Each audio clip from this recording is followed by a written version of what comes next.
At 6:01 a.m., concrete screamed like a busted tooth, and a diesel engine answered back, and before my brain caught up with my feet, I was on the deck, barefoot, watching a bulldozer chew the sky-blue lip of my pool, while our HOA president, Deborah Kincaid, sipped coffee and waved her clipboard like a baton. Neighbors drifted onto porches with mugs and phones whispering. Because people love a show as long as it doesn't cost them a fine, and I didn't shout or jump the fence or play tug-of-war with a 2-ton machine. I just hit record and breathed, because sometimes paper and video travel farther than anger, and by sundown, a sheriff would be taping notices on a door that wasn't hers.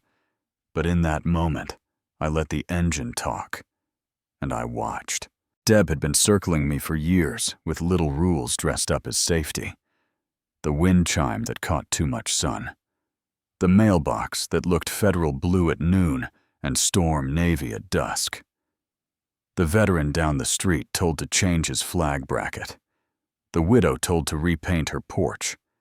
3 shades lighter. Brookstone Crest looks like a catalog spread. Hedges trimmed lawns, fed driveways proud, and runs on the soft fear that arrives as a memo. You know what I mean. So when I asked the dozer operator if he had a county permit, and he glanced at Deb like a kid with a Sharpie and said the HOA signed off, Deb flashed that smile that never reached her eyes and said concerns could be brought to the next meeting, like she was doing me a favor. And my neighbor Calvin muttered, "You really gonna let this happen?" And I kept the camera steady on the bucket chewing tile and said, "I've already won. They just don't know it yet." Which sounded cocky until you knew what was in my safe. Years earlier, I'd pulled our parcel maps out of curiosity and found a quiet miracle in black ink, a developer's lazy assumption, a clerk's clean filing a boundary that never moved.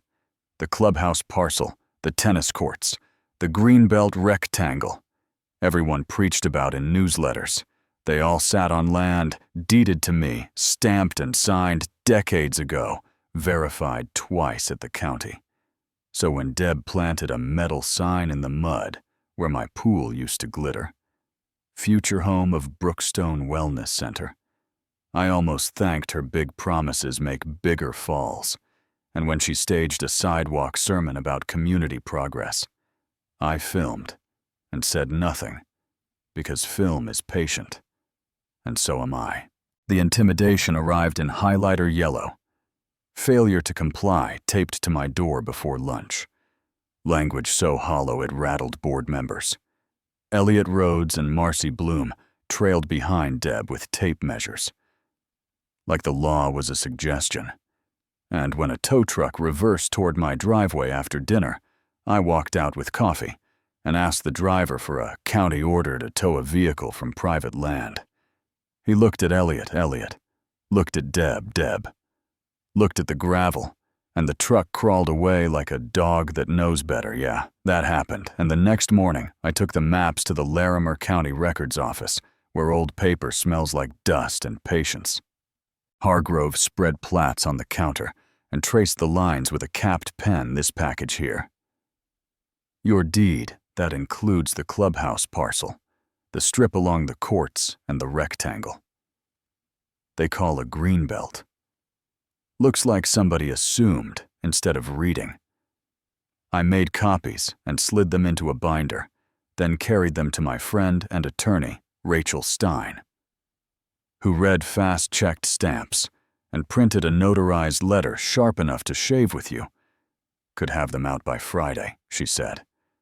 But if you're patient, they'll evict themselves in public. Your call and patience felt like power for once. Deb poured gas on her own fire.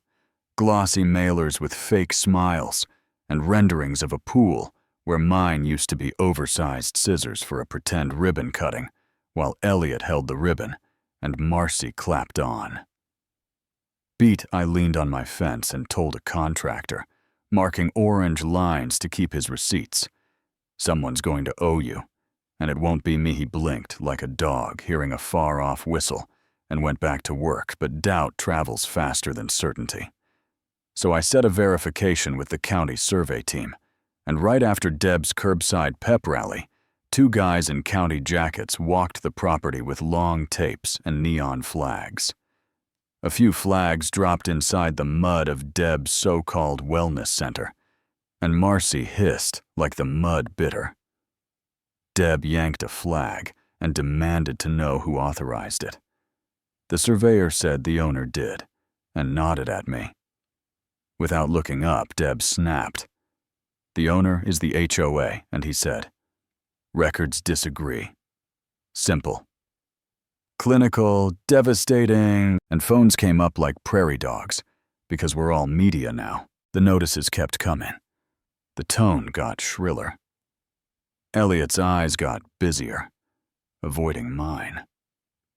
Marcy's smile sharpened, and I called a local reporter named Noah Price, who lives for small-town power stories and owns a camera older than he is. I told him if he came to the next HOA meeting, he'd watch a binder split a stage in half. He said he'd be there fully charged, and the room that night looked like a budget election. Chairs scraping, people standing along the back wall, stale coffee and cheap cologne, a speaker buzzing like a fly trapped in a jar. I sat in the front row because fear doesn't get the front row, and because the table at the front was the perfect height for paper to land like a gavel.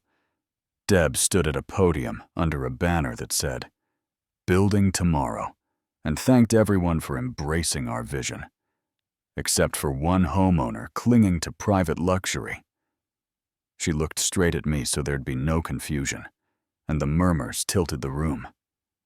I stood, walked to the table, set the binder down, and opened to plats and stamps and letters.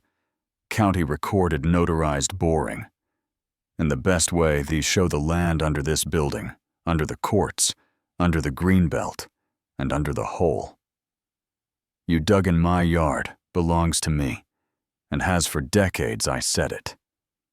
Calm, because truth doesn't need a megaphone, and the hush that followed wasn't fear or awe. It was recognition. Noah's lens clicked wider, with a little mechanical sigh. Deb tried a laugh that cracked at the edges and said, "Clerical errors happen, and anyone can print fake maps and—" I slid Rachel's letter forward and looked over her shoulder at a county inspector in khaki by the door. "Sir, would you confirm?" He cleared his throat and said, "County records match these documents. The parcels are deeded to the homeowner, not loud, not dramatic, just water, meeting its own level." And the room found its voice in one burst. Contractors wanting to know who pays for work, already done. Neighbors waving screenshots of petty fines for bird feeders and porch clutter. Elliot pocketed his pen and slid back a half step. Marcy studied her fingernails, like answers might be written there. Deb hammered the mic until it squealed and told everyone to sit at volume doesn't beat gravity. I put my hands on the table and told the room I wasn't here to strip anyone of amenities. I wanted an illegal project stopped on land. The HOA does not own. I wanted fairness and respect, and the end of bullying dressed up as policy. The clap that started was small, one set of hands that couldn't hold back. Then it rolled because other people realized they were allowed to make noise again. And the next morning, Deputy Morales pulled up slow because real authority doesn't hurry. He shook my hand, walked to the clubhouse, and read from official envelopes with a county seal that shines different in morning light.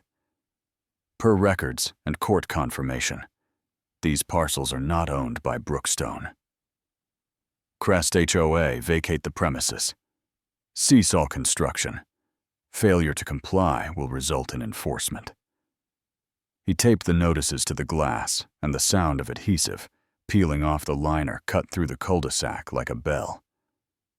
Deb hovered in a red tracksuit, sputtering that she was still president, and this was their property. Morales didn't argue. He pointed at paper, then badge, then door, and neighbors filmed from porches. Because that's what we do now. After that, the unraveling didn't need my help. The temporary fencing came down, because contractors don't work for promises. The banner disappeared. The bank froze the HOA account because checks pointed to bulldozers on land they didn't own. Board members resigned in emails, heavy on adjectives and light on responsibility. And people started asking grown-up questions. Do we even keep an HOA? Do we start fresh with something smaller and sane? Who holds the keys? And how do we hold them accountable? While I rebuilt my pool. Not out of spite, but because I wanted the water back. Slate tile, wider. Coping clean. Steel that glows at dusk. Kids splash on Saturdays, and their parents talk without glancing over shoulders for a clipboard. And I don't charge anyone a dime. I keep the binders where I can reach them. But most days, I don't. Most days, the only paper I touch is a grocery list and a receipt for the guy who cleans the filters. Deb still drives the loop. Windows cracked face set like she's saving energy for a fight that already ended. Sometimes she sees me and sometimes she doesn't, and sometimes I catch that look. People get when they've lost a stage and haven't figured out how to speak at kitchen table volume. I'm not here to humiliate her. I'm here to remember what this taught me. That loud isn't legal. That patience is sharper than anger. That bullies are the cheapest demolition crew. If you let them work long enough and... Yeah, it's complicated. Because the clubhouse sits there with dusty windows, and I could rent it to a new board on strict terms, or donate it to the town, or sell it, or bulldoze it, and plant trees. And every answer comes with someone calling you selfish or soft, or a saint, depending on what fits their story. So here's my ask to you. If this were your neighborhood, and the ground under the clubhouse and courts sat in your name because someone forgot to read the fine print, what would you do with it? Rent it back with rules. Give it away. And trust, keep it as leverage. So the rules finally serve people, and not clipboards. Tell me where you're watching from. Tell me what justice looks like to you. Push back. If you think I'm wrong, share your own HOA stories, your Debs and your small wins, and let's see if we agree on what's fair. When the paperwork and the power finally line up.